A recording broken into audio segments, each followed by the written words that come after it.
Fish use a countercurrent flow to maintain efficient gas exchange. The water flows past their gills in the opposite direction to the blood.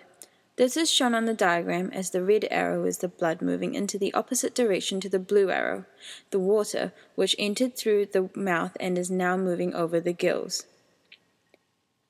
The reason why fish use this gill system is because a tracheal system would be too heavy, while lungs would require vast amounts of water to extract sufficient oxygen.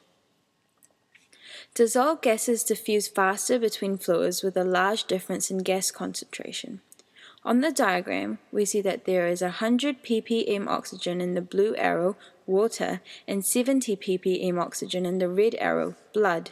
As the blood flows in the opposite direction of the water, blood is continually meeting fresh water with a higher percentage saturation of oxygen.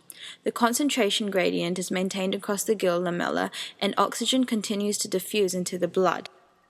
Due to this difference in concentration of O2, here it is a difference of 30, the O2 would travel from a high concentration to low concentration gradient. Here we see the O2 traveling up to the red blood arrow with a rate of 10 ppm.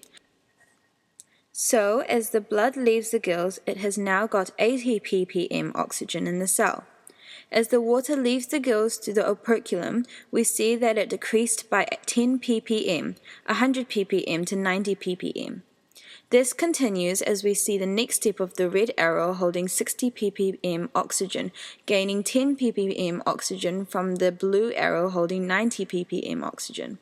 It then leaves the gills to circulate around the body with 70 ppm oxygen, and the water travels out of the operculum with 80 ppm oxygen.